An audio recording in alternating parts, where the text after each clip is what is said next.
Dito madalas pinapatuloy ni Daddy mga kaibigan niya. Tsaka mga business partners niya. Pag gusto nila magbakasyon o kaya mag-party. Dito niya dinadala. Anyway, tita. Pag-usapan na po natin yung negosyo. Paul, siguro tama-tama itong lugar na to para sa amin. Siguro naman di na kami matututo ng pulis dito. Thank you very much for your help. Alam mo, tatanungin kong malaki yung utang na loob to. Maraming salamat.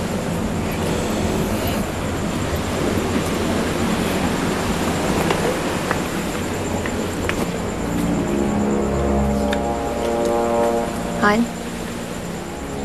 Is something wrong? Han, I'm sorry.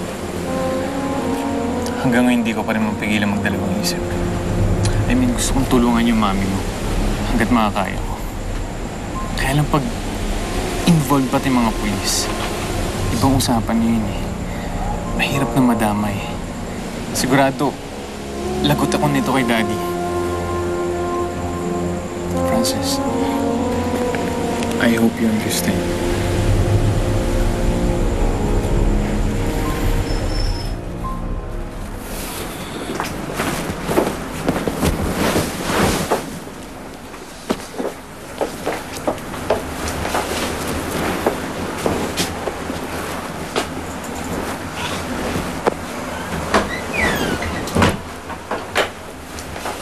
Mami,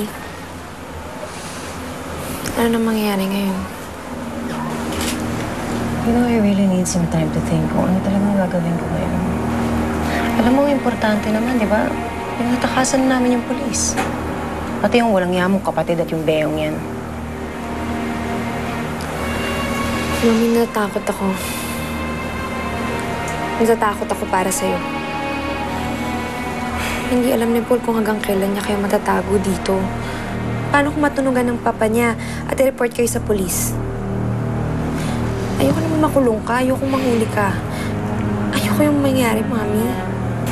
Alam mo, hindi ko rin naman gusto mangyari yun eh. At ayokong madamay ka sa mga gulo na to. Anak, pasensya ka na if I'm dragging you into this, ha? Alam mo, ikaw lang naman ang maaasahan ko eh. Mami, I'll do whatever I can to help you. Hindi kita pababayaan. Pwede kitang samahan. Talaga, salamat. Maraming salamat. But I think, mas makakabuti sa'yo kung sasama ka muna kay Paul. Para kung ano man mangyari dito, hindi ka sasabit sa batas. Paano nga, Mami? Don't worry about me. Andiyan naman si Mario. He's going to help me.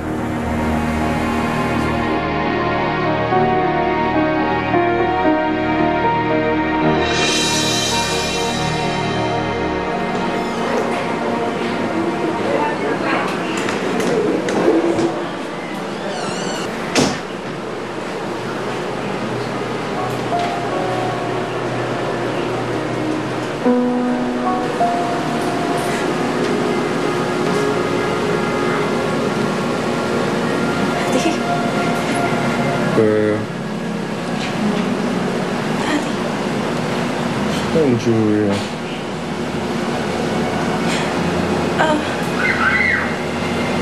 Hanggang hindi pa po namin nakuha si Julia.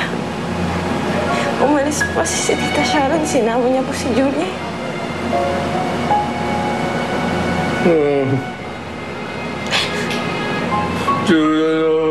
Julia to. Dad, tama na po. Dad, tama na po. Julia to. Dad, di niyo pa po kaya. Alam ko, Julia. Dad, hindi niyo pa po kaya. Julia. Dad! Probably forget you forced me to this relationship. Label lang ang meron tayo. That's why...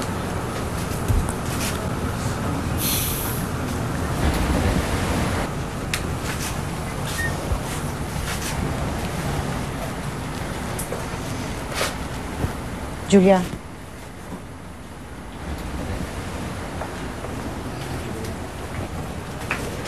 Ano problema mo't nag-iinarte ka dyan, ha? Ayoko po sa inyo. Ayoko na po sa inyo. Papatayin mo lang ako. Ano ka ba naman? Ganun ba tingin mo sa akin? Napapatayin kita? Siyempre hindi. Gusto mo akong barilin, di ba? Ano ka ba naman, Julia? I just pointed the gun at you para takasan yung mga pulis. Para makaiwas tayo sa kanila. Isipin mo, papatayin kita? In the first place, hindi naman nahantong sa ganito ang problema natin kung hindi mo sinuwi ang mga utos ko, ah. But what did you do? Kinampihan mo pa yung beyang yun kaysa sa akin. Tinraidor mo ako. Julia, I'm your mother. And you've been a bad daughter to me. In fact, very bad. Ikaw nga po tong bad, Mami!